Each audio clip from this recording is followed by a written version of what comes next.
देखिए, ये संघ का एक प्रोपेगेंडा था जो फेल हो चुका है। मोदी जी उस पर से भाषण भी देते हैं कि हर हफ्ते एक यूनिवर्सिटी खुल रही है और पता नहीं वो यूनिवर्सिटी कहाँ खुल रही है, कौन से कागज पे खुल नमस्कार, रही है। स्वागत है आपका मेरे चैनल टॉक एनालिसिस में। अभी हमारे साथ मौजूद हैं सिवान कांग्रेस के कार्यकारी जिला अध्यक्ष अल्पसंख्यक प्रकोष्ठ के सरवर इमाम जी। आइए इनसे बात करते हैं और जानते हैं आगामी जो 23 तारीख के इनके प्रदेश अध्यक्ष अखिलेश जी सिवान आने वाले हैं, उनको लेकर इनकी क्या तैयारी है और जो अभी राजनीतिक सरगर्मियां चल रही हैं बिहार समेत पूरे देश में, उन पे इनसे बात करेंगे। सर, स्वागत है आपका मेरे चैनल पे और आपको बधाई हो जब आप अभी अल्पसंख्यक प्रकोष्ठ के कार्यकारी जिला अध्यक्ष बने। जी, आपका भी बहुत बहुत शुक्रिया कि आपने वक्त निकाला और अब यहाँ आए और अपना कीमती वक्त दिया हमें, इसके लिए बहुत बहुत शुक्रिया आपका। क्या कुछ तैयारियां हो रही हैं? 23 तारीख को आपके प्रदेश अध्यक्ष सिवान आ रहे हैं, उसको लेकर तैयारियां तो करीब करीब मुकम्मल हैं हम लोगों की। हम लोगों ने तमाम लोगों को गांव-गांव जा कर के हम लोगों ने कहा है और रिक्वेस्ट की है और उन लोगों को इनकरेज किया है, अपनी बातें राहुल जी के जो मैसेज है उन तक पहुंचाया है और बताया है कि हमने 23 तारीख को हम लोगों का जो प्रोग्राम है वो जमहूरियत के लिए है और लोकतंत्र के लिए है, लोकतंत्र के बचाने के लिए की बात होगी। आप सब लोग आएँ और अपना एक दिन लोकतंत्र के लिए दें। एक दिन ऐसे भी हम लोग कहीं न कहीं दावतों पार्टियों में जाते रहते हैं और ये एक दिन जो है अगर हम अपना देते हैं जमहूरियत के लिए, लोकतंत्र के लिए, तो इसमें हमारा कोई नुकसान नहीं है, बल्कि हमको बड़ा फ़ायदा ये है कि हम ये दिखा पाएँगे सबको कि हम जमहूरियत के साथ हैं, लोकतंत्र के साथ हैं, लोकतंत्र से खिलवाड़ किसी को नहीं करने देंगे। क्या कुछ लोकसभा चुनाव को लेकर तैयारियां हैं? बिहार में आप अभी गठबंधन में हैं, तो क्या लगता है कि जो आपकी सीटों की बंटवारे की बात जो होगी, वो कितने सीट पे आप चुनाव लड़ने की तैयारी कर रहे हैं पूरे बिहार में?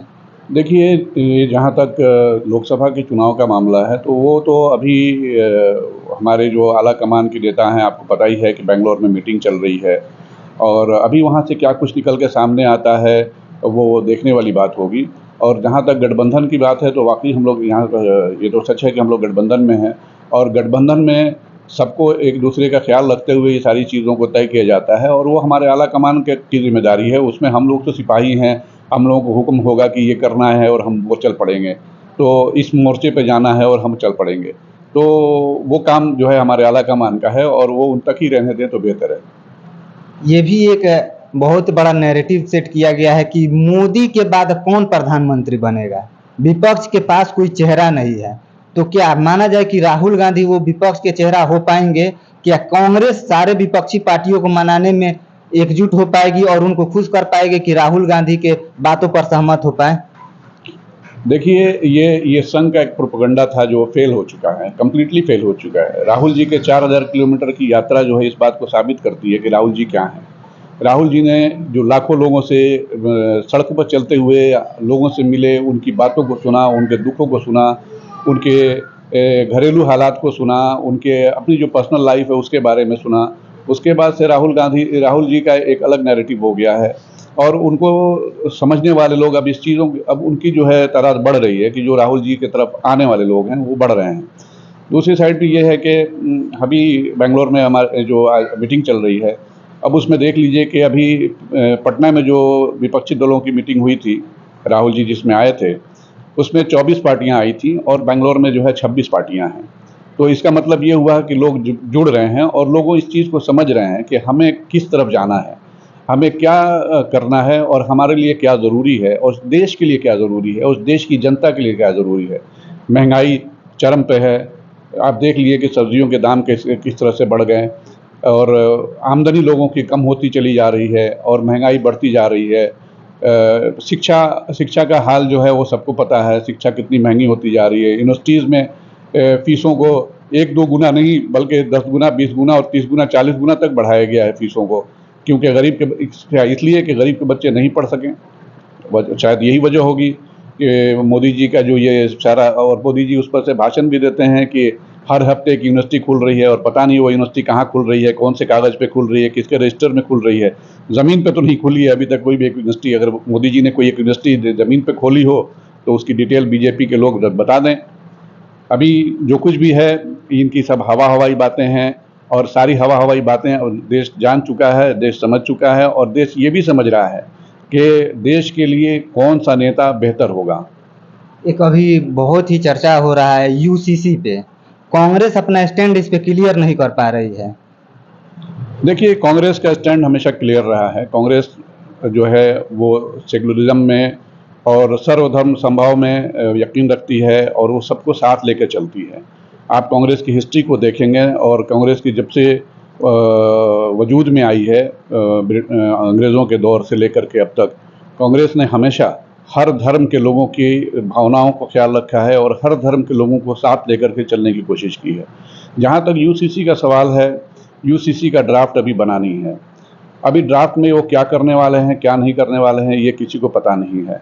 तो मैं लोगों से अपील करूंगा कि इस बेजा बहस से अभी लोग बचें, क्योंकि ये बीजेपी का एक नैरेटिव है कि वो इस एक प्रोपेगेंडा खड़ा करना चाहती है सिर्फ 2024 का चुनाव जीतने के लिए।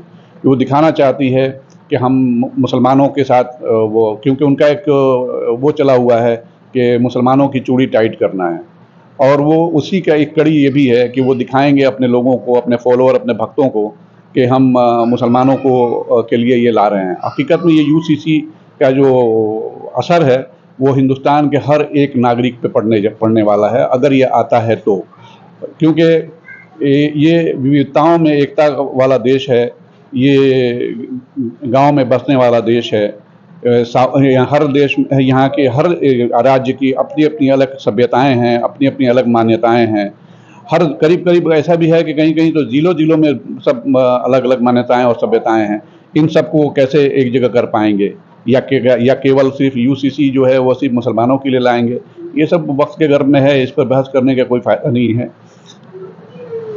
देखा जाता है कि भाजपा द्वारा जब भी चुनाव आता है हिंदू मुस्लिम कर दिया जाता है, कोई ना कोई एक टॉपिक लाकर हिंदू मुस्लिम करके वोटों को पोलराइज किया जाता है। इस पे क्या कहेंगे आप? देखिए, ये बड़ा आसान है, किसी को लड़ा देना बड़ा आसान है, मिलाना बड़ा मुश्किल होता है।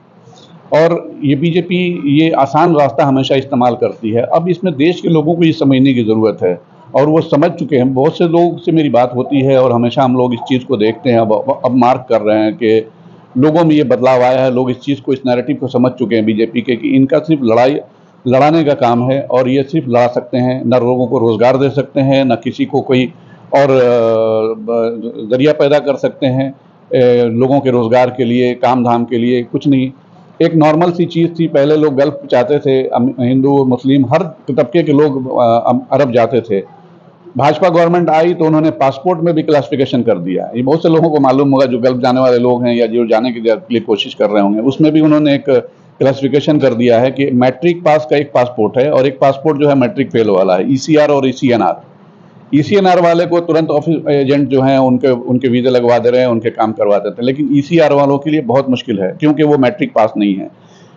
कांग्रेस के रीजन में यही था, कांग्रेस के दौर में था कि ऐसा कुछ कोई क्लासिफिकेशन नहीं था। कोई भी आदमी, मजदूर हो, किसी भी काम का, किसी भी फील्ड, किसी भी क्षेत्र का वो माहिर हो, वो गल्फ कंट्रीज में चला जाता था, अपने रोजगार रोजी जो भी है नौकरी करता था, अपने घर का पालन पोषण करता था, अपने बच्चों को पढ़ाता था। आज सिचुएशन ऐसी है कि वो गरीब जो पढ़ा लिखा नहीं है लेकिन उसके पास पासपोर्ट होते हुए भी वो जा नहीं पाता क्योंकि उसके पासपोर्ट पे ईसीआर है। तो उस वजह से ये सारी चीज़ें क्यों हुई भाजपा की? आप सोचें कि ये रोज़गार देने वाले लोग हैं, ये आपका तो रास्ता बंद कर रहे हैं। ये सिर्फ रास्ता बंद करना जानते हैं और इनके बाद इनके लिए आसान है लोगों को लड़ा करके रखना। और ये हमारे समझने की चीज़ है कि हमें इन लड़ाइयों से अलग हट करके अपने रोज़गार, अपने तालीम, इन सब चीज़ों पर ध्यान देने की जरूरत है। क्या अपील कीजिएगा? अखिलेश प्रसाद सिंह जी आ रहे हैं सिवान, अपने कार्यकर्ताओं से और जो व्यूअर देख रहे हैं उनसे। देखिए, हमारे कार्यकर्ताओं में तो बहुत ज़्यादा जोश खरोश है और पूरी तन मन धन से वो लोग लगे हुए हैं। साथ में मैं तमाम सिवान की जनता से मैं अपील करूंगा कि जो लोग भी हैं, जहां भी हैं, एक दिन दें अपना। अतवार का दिन है, 23 तारीख, 10:30 बजे वो टाउन हॉल पहुँचें और एक दिन वो लोकतंत्र के लिए दें, एक दिन वो जमहूरियत के लिए दें। ऐसे तो बहुत सारी बातें लोग यहाँ वहाँ बैठ करके करते हैं। एक दिन, एक मौका आया है कि वो खड़े हों और आवाज़ से आवाज़ मिलाएं और इस बात को दिल्ली तक पहुंचाएं कि हम सब एक हैं और हम जमहूरियत और लोकतंत्र के साथ हैं। तो ये थे सरवर जी, जिन्होंने बेबाकी से हमारे सवालों का जवाब दिया और अपने कार्यकर्ताओं से अपील की कि 23 तारीख को जो अखिलेश प्रसाद सिंह सिवान आ रहे हैं, आएँ और जमहूरियत को मजबूत करें। धन्यवाद।